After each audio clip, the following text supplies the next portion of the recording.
The Prabhupada Connection. Memories 85. Overwhelmed by Prabhupada in 1970, I first saw Srila Prabhupada's picture at the Portland, Oregon temple, and then saw him for the first time in person in San Francisco. When we Portlandites drove down to Los Angeles in 1971, I was told to go up to Prabhupada's Vyasasana to take initiation, receive my beads and instructions from him. In previous years I had been studying and following gurus like Maharishi Mahesh Yogi, Yogananda, and also a Tibetan monk I met in Portland who was your basic Sunyavadi exponent. At 18 I really was a true believer in the void and found a fair amount of illusory joy just voiding out most of the time, until I met some devotees. But this day of initiation was the day that turned my life around, my void mind upside down, and my heart filled with fresh desires to know what Srila Prabhupada knew, his teachings, and his plans for the enlightenment of the West. As I approached his Vyasasana, I could actually feel my false ego melting as I got closer to him.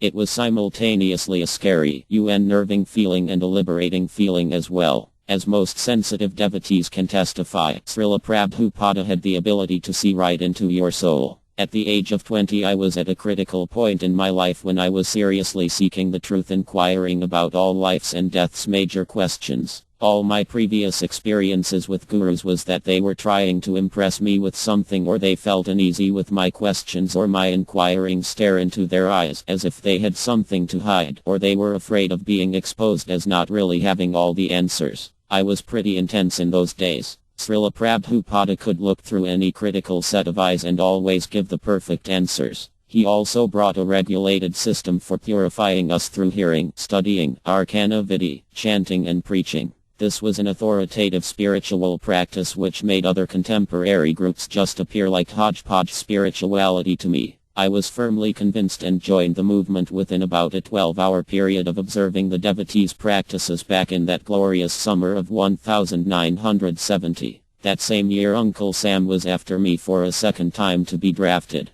Becoming a monk in the movement saved me in that way also. As I was kneeling below Srila Prabhupada's presence, I could sense his powerful purity, although at the time I didn't know exactly what I was sensing, just as I had felt from my first darshan of his photo in the Portland temple. I never saw another spiritual teacher with such a selfless, humble and majestic look as Srila Prabhupada had in that photo. See photo. For some reason, I knew he was the one I could depend on implicitly to teach me the absolute truth. Whereas I hadn't felt that way with other teachers before. When he asked me with a slight warm smile what the 4 regulative principles are, I found myself feeling very supported by his friendliness, as if he was looking at me saying, "You can do it, don't be afraid." I said, "We don't eat meat, fish, eggs. No illicit sex, no intoxication, no.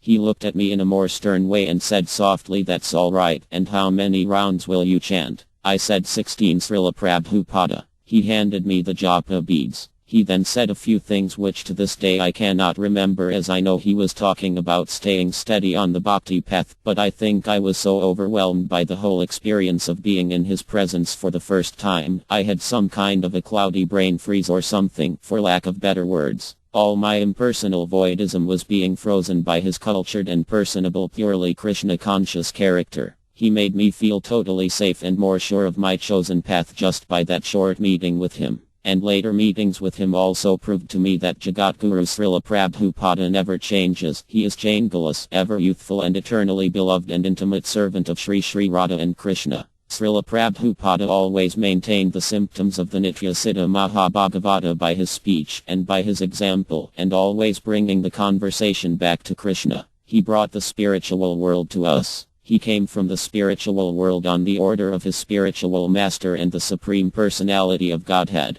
We may not understand completely how incredibly fortunate we are to receive his books and direct instructions in our time. At that time of initiation I didn't fully comprehend the inestimable gifts Prabhupada was bestowing. He said to me, "Your name is Visnudasa." The devotees cheered Visnudasa. Of course they cheered everyone's newly initiated name. I walked back into the crowd blissful with my new Prabhupada blessed beads and asked a devotee nearby, "What is my name again?" Then I was told, "The first important thing is to hear Shravanam." But brain freeze. That experience will always be frozen in time for me. All glories to his divine grace. See. Bhaktivedanta Swami Prabhupada, our eternal lamp shining throughout our lives, dispelling the brain freeze of ignorance. Your servant, Visnu Dasa, Editor, Krishnaland.